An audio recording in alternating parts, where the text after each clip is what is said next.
Hubo un tiempo en el que el mundo del fútbol se detenía solo para verlo sonreír. No importa si jugabas en la calle, en una cancha de tierra o en el estadio más grande del mundo, todos querían hacer lo que hacía Ronaldinho. La elástica, el sombrerito, el pase sin mirar, el gol imposible. Era el jugador que hacía ver el fútbol como un juego de niños, pero a nivel de dioses. Ganó el Balón de Oro, ganó la Champions, le devolvió la alegría al Barcelona y en su mejor momento era simplemente imparable. Pero lo más impactante de su historia no es cómo llegó a la cima. Lo más impactante es lo rápido que desapareció. Porque mientras otros cracks se fueron apagando poco a poco, Ronaldinho pasó de ser el mejor del mundo a quedar fuera del fútbol de élite en cuestión de años. Sin escándalos gigantes, sin una lesión que lo destruyera, simplemente dejó de estar ahí. Y lo más extraño es que muchos ni siquiera se dieron cuenta del momento exacto en el que ocurrió. ¿Cómo es posible que el jugador más alegre, más querido y más talentoso de su generación terminara saliendo por la puerta de atrás? ¿Qué pasó realmente dentro del Barcelona? ¿Por qué Guardiola decidió apartarlo? ¿Y cómo terminó pasando de reinar en Europa a desaparecer entre ligas menores, fiestas y decisiones extrañas? La historia de Ronaldinho no es solo la de un genio del balón, es la historia del rey que lo tuvo todo y que, sin que el mundo lo notara, dejó el trono vacío. Porque hay caídas que se escuchan como un estruendo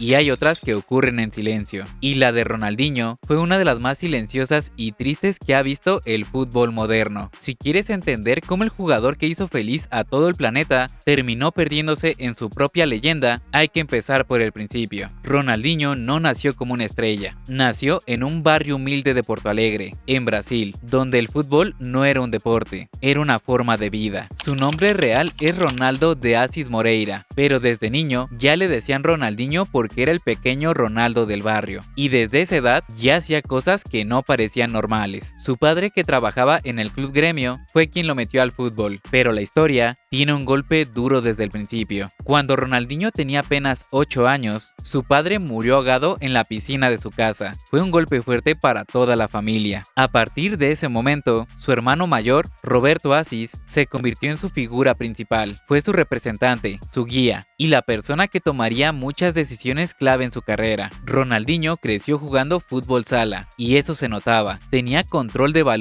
en espacios pequeños, una creatividad absurda y una confianza que parecía infinita. No jugaba con presión, jugaba con alegría. A los 17 años debutó con el primer equipo del Gremio y desde ese momento empezó el mito. Goles desde media cancha, jugadas de fantasía, regates imposibles. Brasil ya sabía que tenía algo especial, pero el mundo lo descubrió en 1999, durante la Copa América, y poco después, en un amistoso contra Venezuela, metió un gol dejando atrás a medio equipo rival, con apenas 19 años. Europa no tardó en llamar. En 2001 Ronaldinho llegó al Paris Saint-Germain y ahí empezó a verse algo que marcaría toda su carrera. Era brillante, pero indisciplinado. En la cancha hacía magia, fuera de ella le gustaba la fiesta, la música y la vida nocturna. En París tuvo grandes momentos, pero también problemas con los entrenadores. Llegaba tarde a los entrenamientos, salía por las noches y nunca logró ser un líder constante. Aún así, su talento era tan grande que en el Mundial del 2002 se convirtió en protagonista. Brasil llegó al Mundial de Corea-Japón con un ataque legendario: Ronaldo, Rivaldo y Ronaldinho, el famoso tridente mágico. Y Ronaldinho tuvo uno de los momentos más icónicos de ese torneo, el gol contra Inglaterra, ese tiro libre desde casi 40 metros que sorprendió a David Seaman y se metió en la portería. Nadie supo si fue centro o disparo, pero el balón terminó dentro. Brasil avanzó y terminó ganando el Mundial. Con apenas 22 años, Ronaldinho ya era campeón del mundo. Y ahora sí, Europa lo quería de verdad. En 2003, el Barcelona estaba en crisis, sin rumbo, sin títulos, sin identidad. Buscaban una estrella para cambiarlo todo. Primero intentaron fichar a David Beckham, pero el inglés se fue al Real Madrid. Entonces apareció otra opción: Ronaldinho. El Barça apostó por él y esa decisión cambió la historia del club. Desde su llegada, el equipo empezó a jugar diferente, más alegre, más creativo, más atrevido. El Camp Nou volvió a sonreír. Ronaldinho Ronaldinho no solo ganaba partidos, devolvía la ilusión, regates en la banda, pases imposibles, goles espectaculares. El Barcelona volvió a ser protagonista. Entre 2004 y 2006, Ronaldinho fue el mejor jugador del planeta, sin discusión. Ganó 2 ligas españolas, ganó la Champions League en 2006, ganó el Balón de Oro en 2005 y fue elegido el mejor jugador del mundo por la FIFA en 2004 y 2005. Pero hubo un momento que definió su leyenda. El 19 de noviembre del 2005, el Barcelona visitó el Santiago Bernabéu, clásico contra el Real Madrid, y esa noche Ronaldinho dio un espectáculo histórico. Marcó 2 goles, humilló a la defensa blanca, hizo lo que quiso con el balón, y cuando salió del campo, el público del Real Madrid se puso de pie para aplaudirlo. Un jugador del Barcelona, ovacionado en el Bernabéu. Eso nunca pasa. Ese era el nivel de Ronaldinho. No era solo el mejor, era el más querido, el más espectacular, el que hacía que el fútbol pareciera un show. Pero mientras todos disfrutaban del espectáculo, algo ya empezaba a romperse dentro. En esos años, en el vestuario del Barcelona empezaba a crecer un joven argentino, Lionel Messi. Ronaldinho lo adoptó casi como un hermano menor. Lo protegía, lo aconsejaba, lo ayudaba dentro y fuera de la cancha. De hecho, el primer gol de Messi con el Barcelona fue tras un pase de Ronaldinho. Un globo perfecto que el argentino definió con clase. Parecía el traspaso natural del trono. Pero mientras Messi crecía, Ronaldinho empezaba a bajar. Las fiestas seguían. Los entrenamientos no siempre eran serios. La disciplina empezaba a faltar. Y el equipo lo empezó a notar. Después de ganar la Champions en 2006, algo cambió. El Barcelona empezó a perder hambre. Los resultados ya no eran tan buenos. Y Ronaldinho ya no era el mismo físicamente. Subió de peso, perdió velocidad, ya no tenía la misma chispa. Algunos dentro del club decían que la vida nocturna en Barcelona lo estaba afectando, que salía mucho, que no se cuidaba como antes. El jugador más alegre del mundo empezaba a perder el control. Y entonces llegó el cambio que marcaría su destino. En 2008, el Barcelona nombró como entrenador a Pep Guardiola, un técnico joven, sin experiencia en primera división, pero con una idea clara: cambiar la mentalidad del club. Guardiola quería disciplina, orden, compromiso total, y desde el primer momento tomó una decisión fuerte. Ronaldinho no entraba en sus planes, no porque no tuviera talento, sino porque representaba todo lo contrario a lo que Guardiola quería construir. Se decía que el vestuario estaba desordenado, que había demasiadas fiestas, que la disciplina se había perdido, y Guardiola quería empezar de cero. Así que el rey del Barcelona fue puesto en la lista de salida, sin escándalo, sin despedidas épicas, sin grandes discursos. Simplemente ya no era parte del proyecto. En 2008, Ronaldinho dejó el Barcelona rumbo al AC Milan, y ese fue el momento en que, sin que muchos lo notaran, el mejor jugador del mundo empezó a desaparecer del fútbol de élite. Porque en Italia aún tenía destellos, pero ya no era el mismo. La sonrisa seguía ahí, el talento también, pero el ritmo, el físico y la constancia ya no lo acompañaban. El mundo aún lo recordaba como el mejor, pero la realidad empezaba a decir otra cosa. Y lo que vino después fue una caída lenta, silenciosa y llena de decisiones extrañas. Porque el problema de Ronaldinho nunca fue el talento, fue todo lo demás. Después del Milan regresó a Brasil, primero al Flamengo, luego al Atlético Mineiro. Ahí tuvo un último gran momento. En 2013 ganó la Copa Libertadores. Fue una especie de redención, un último baile digno del jugador que había sido. Pero incluso ese título ya no tenía el mismo impacto mundial. Ronaldinho ya no era el mejor del mundo, ya no era el rostro del fútbol, ya no era la estrella que llenaba estadios por sí sola. Después vinieron pasos en equipos menores,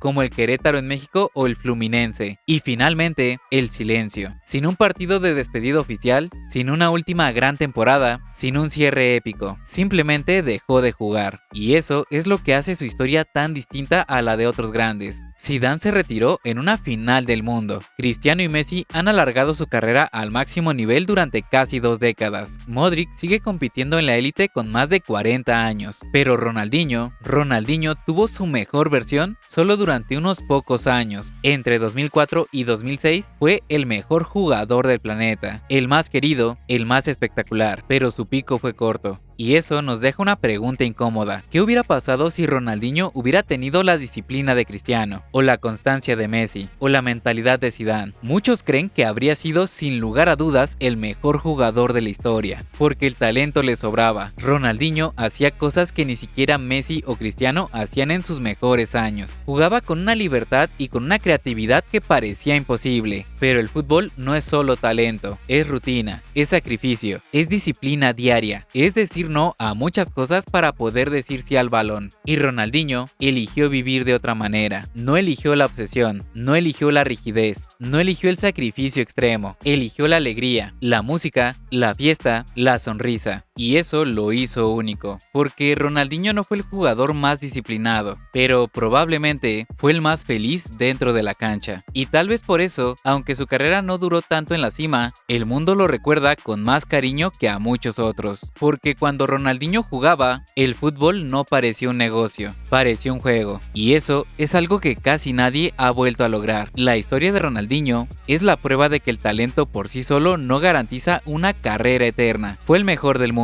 Hizo sonreír a millones, ganó todo lo que el fútbol puede soñar, pero también es el ejemplo perfecto de lo rápido que puede apagarse una estrella cuando el ritmo del fútbol moderno te alcanza. Aún así, hay algo que nadie le puede quitar, porque si le preguntas a cualquier aficionado, incluso a los rivales del Barcelona, todos te dirán lo mismo. Ver a Ronaldinho era un espectáculo, era alegría pura, era fútbol sin cadenas. No fue el más constante, no fue el más disciplinado, pero sí fue uno de los más mágicos que ha pisado una cancha. Y ahora te toca a ti. ¿Crees que Ronaldinho habría sido el mejor de la historia si hubiera tenido otra mentalidad? ¿O crees que su forma de vivir el fútbol fue precisamente lo que lo hizo tan especial? Déjalo en los comentarios, porque aquí se arma el debate bueno. Si te gustó este video, dale like para que la gente descubra estas historias del fútbol que pocos cuentan. Suscríbete al canal para no perderte próximos relatos, porque en este canal el fútbol no solo se mira, se cuenta como se debe. Esto es Fútbol Rex. Y si te quedaste con ganas de más contenido,